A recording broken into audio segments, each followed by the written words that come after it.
कथा श्रवण करणाऱ्याने सत्य, शौच, दया, मौन, आर्जव, विनय आणि औदार्ययुक्त आचरण केले पाहिजे.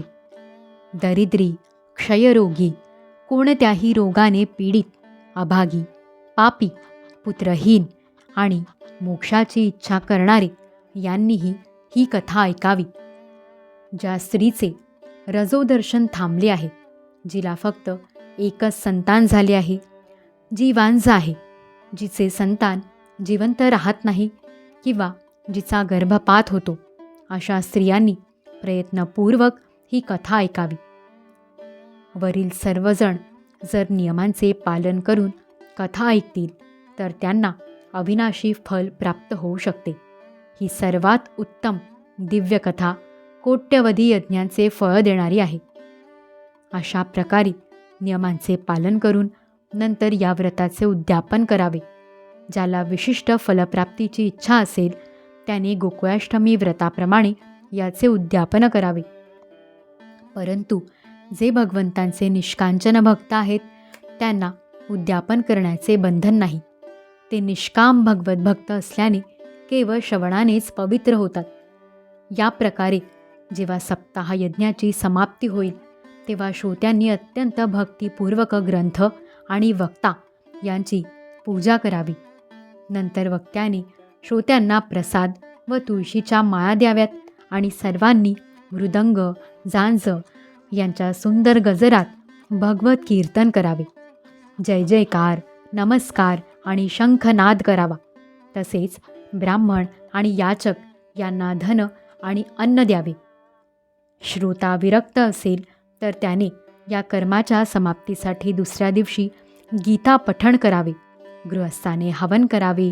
हवन करताना दशम स्कंधाचा एक श्लोक वाचून विधीपूर्वक पायस, मध, तूप, तीळ आणि अन्न या वस्तूंच्या आहुती द्याव्यात किंवा एकाग्र चित्ताने गायत्री मंत्राने हवन करावे.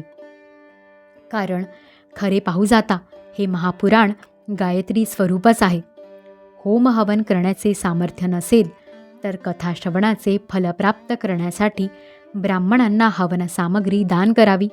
तसेच अनेक प्रकारच्या त्रुटी दूर करण्यासाठी आणि विधी नियम पालनात जे कमी अधिक दोष राहिले असतील ते नाहीसे करण्यासाठी विष्णू सहस्त्रनामाचा पाठ करावा. त्यामुळे सर्व कर्मांची पूर्तता होते. कारण कोणतेही कर्म यापेक्षा श्रेष्ठ नाही. नंतर 12 ब्राह्मणांना पायस, मध असे उत्तम पदार्थयुक्त भोजन द्यावे. तसेच व्रताच्या पूर्ततेसाठी गाय आणि सुवर्णाचे दान करावे. आर्थिक क्षमता असेल तर 3 पल सुवर्णाचा एक सिंह करून त्यावर सुंदर अक्षरात लिहिलेला श्रीमद भागवत ग्रंथ ठेवावा. आवाहनादी विविध उपचारांनी त्याची पूजा करावी आणि जितेंद्रिय आचार्याला वस्त्र, अलंकार, गंध वगैरेंनी पूजा करून दक्षिणा देऊन तो ग्रंथ समर्पण करावा. बुद्धिमान दाता असा विधी करण्याने जन्ममरणाच्या बंधनातून मुक्त होतो. हा सप्ताह पारायणाचा विधी सर्व प्रकारची पापे नाहीसे करणारा आहे. हे मंगलमय भागवत पुराण इष्ट फल प्राप्त करून देते. तसेच धर्म, अर्थ, काम आणि मोक्ष यांची प्राप्ती करून देणारे हे साधन आहे. याबाबत शंका घेण्याचे कारण नाही. सनकादिक म्हणाले, मुनिवर्य, अशा प्रकारे हा सप्ताह श्रवणविधी आम्ही आपणास सविस्तर सांगितला. आणखी काय ऐकू इच्छिता? या श्रीमद भागवतानेच भोग आणि मोक्ष दोन्हीही हाती लागतात. सूत म्हणतात, हे शौनका, असे म्हणून महात्म्या सनकादिकांनी विधीपूर्वक 1 सप्ताहापर्यंत सर्व पापांचा नाश करणाऱ्या परम पवित्र आणि भोग मोक्ष देणाऱ्या या भागवत कथेचे प्रवचन केले. सर्वांनी नियमपूर्वक याचे श्रवण केले. त्यानंतर त्यांनी विधीपूर्वक भगवान पुरुषोत्तमांची स्तुती केली. कथेच्या शेवटी ज्ञान, वैराग्य आणि भक्तीला मोठी पुष्टी प्राप्त झाली आणि ती तिघे एकदम तरुण होऊन सर्व जीवांचे चित्त आपल्याकडे आकर्षित करून घेऊ लागली. आपले मनोरथ पूर्ण झाल्याचे पाहून नारद कृतकृत्य झाले. त्यांच्या सर्व शरीरावर रोमांच दाटून आले आणि त्यांना परमानंद झाला. भगवंतांचे प्रिय नारद मुनी या प्रकारे कथा ऐकून हात जोडून प्रेमाने सद्गतीत होऊन सनकादिकांना म्हणाले. नारद म्हणाले, मी धन्य झालो. दयाळू अशा आपण माझ्यावर अनुग्रह केलात. सर्व पापाहारी भगवान श्रीहरींची आज मला प्राप्ती झाली. हे तपोनिधी, मी श्रीमद भागवत श्रवणाला सर्व धर्मात श्रेष्ठ मानतो, कारण याच्या श्रवणाने वैकुंठात राहणाऱ्या श्रीकृष्णांची प्राप्ती होते. सूत म्हणाले, वैष्णव श्रेष्ठ नारद असे बोलत आहेत, तोच भ्रमण करीत करीत योगेश्वर शुकदेव तेथे आले. कथा समाप्त होते वेळीच व्यासपुत्र श्री शुकदेव तेथे आले. 16 वर्षांचे वय, आत्मलाभाने तृप्त, ज्ञानरूपी महासागराला भरती आणणारे चंद्र असे शुकदेव प्रेमाने सावकाश श्रीमद भागवताचा पाठ करीत होते. तेजपुंज शुकदेवांना पाहून उपस्थित सर्वजण लगेच उठून उभे राहिले आणि त्यांना एका उच्च आसनावर बसविले. देवर्षी नारदांनी त्यांचे प्रेमपूर्वक पूजन केले. तेथे शांतपणे बसून शुकदेव म्हणाले, आपण माझी पवित्र वाणी ऐका. श्री शुकदेव म्हणाले, रसिक आणि भाविक जन हो, हे श्रीमद भागवत वेदरूपी कल्पवृक्षाचे परिपक्व झालेले फळ आहे. श्री शुकदेवांच्या मुखातून निघालेले असल्याने अमृतरसाने हे परिपूर्ण आहे. यात केवळ रसच रस आहे. या फळाला साल किंवा बी नाही. जोपर्यंत शरीरात जीव आहे तोपर्यंत आपण याचे वारंवार श्रवणरूप पान करावे. महामुनी श्री व्यासदेवांनी श्रीमद्भागवत महापुराणाची रचना केली आहे. यामध्ये निष्कपट निष्काम अशा परमधर्माचे निरूपण केले आहे. शुद्ध अंतःकरणाच्या पुरुषांनी जाणण्याजोगे कल्याणकारी सत्य आत्मवस्तूचे यात वर्णन आहे. यामुळे तिन्ही तापांची निवृत्ती होते. जेव्हा एखादा पुण्यात्मा पुरुष हे शास्त्र ऐकण्याची इच्छा करतो तेव्हा भगवंत लगेच त्याच्या हृदयात प्रवेश करतात. मग इतर साधनांची आवश्यकताच काय? हे भागवत पुराणांच्या अग्रस्थानी असून हे वैष्णवांचे धन आहे. परमहंस मुनींना अपेक्षित अशा विशुद्ध ज्ञानाचे यात वर्णन केले आहे. तसेच यात ज्ञान, वैराग्य आणि भक्ती यांनी युक्त निवृत्ती मार्ग प्रकाशित केलेला आहे. जो पुरुष मोठ्या भक्तिभावाने याचे श्रवण, पारायण आणि मनन करण्यात तत्पर असतो तो मुक्त होतो.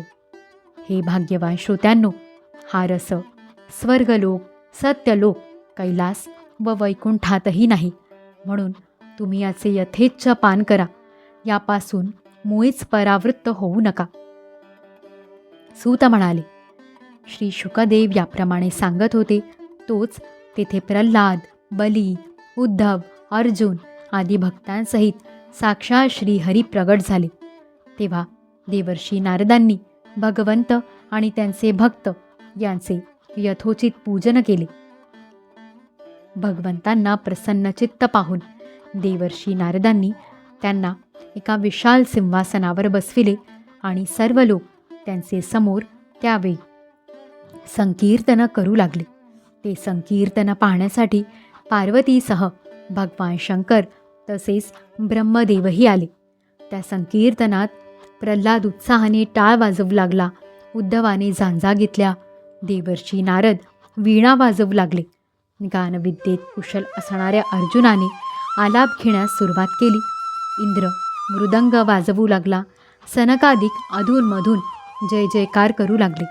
आणि या सर्वांच्या पुढे व्यासपुत्र शुकदेव वेगवेगळे हावभाव करून भाव सांगू लागले.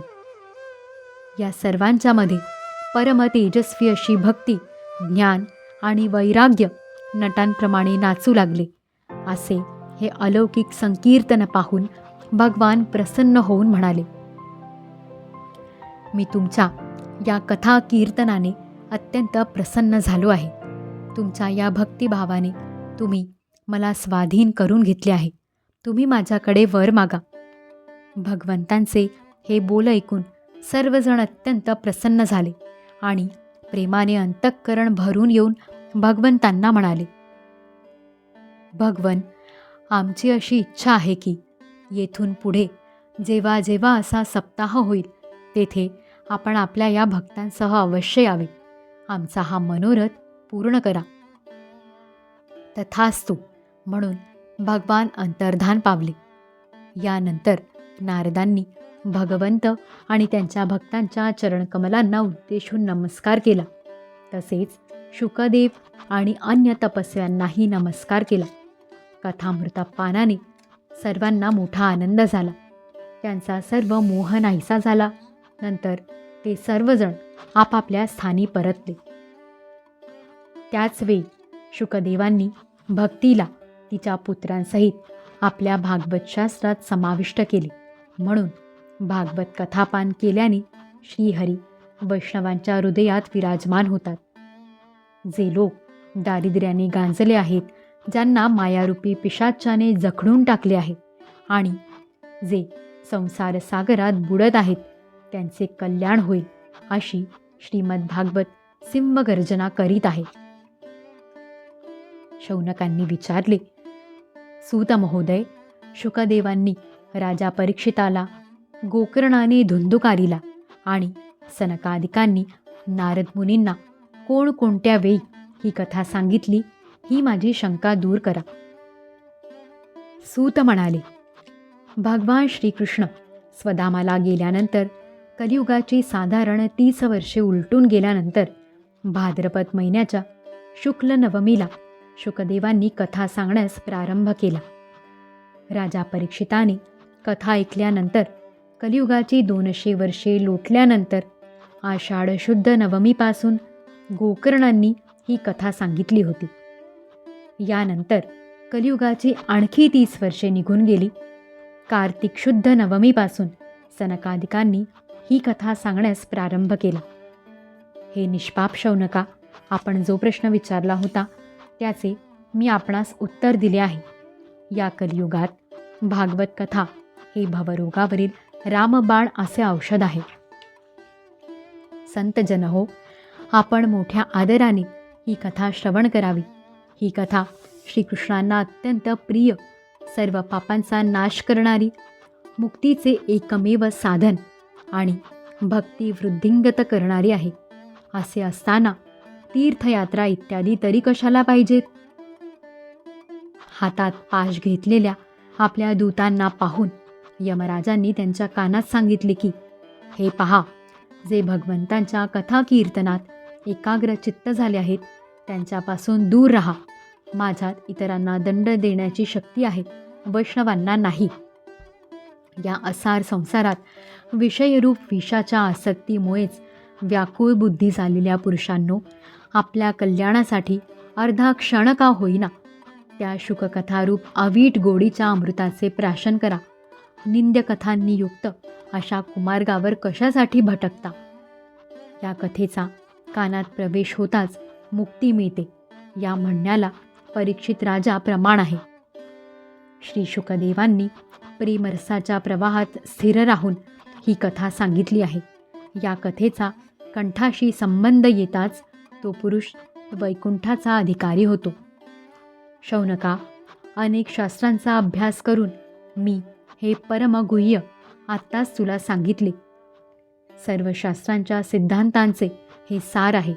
या संसारात शुकशास्त्रा इतकी पवित्र दुसरी कोणतीही गोष्ट नाही. म्हणून आपण परमानंद प्राप्तीसाठी या 12 स्कंद असलेल्या भागवत रसाचे पान करा. जो पुरुष नियमांचे पालन करून या कथेचे भक्तिभावाने श्रवण करतो, तसेच जो अंतःकरण शुद्ध असणाऱ्या भगवत भक्तांना याचे कथन करतो, असे दोघेही सर्व नियमांचे पूर्णतः पालन केल्याकारणाने याचे यथार्थ फळ मिळवितात. अशांसाठी त्रैलोक्यात असाध्य असे काहीच राहत नाही. येथे श्रीमद भागवत महात्म्य समाप्त झाले. अध्याय 6 समाप्त.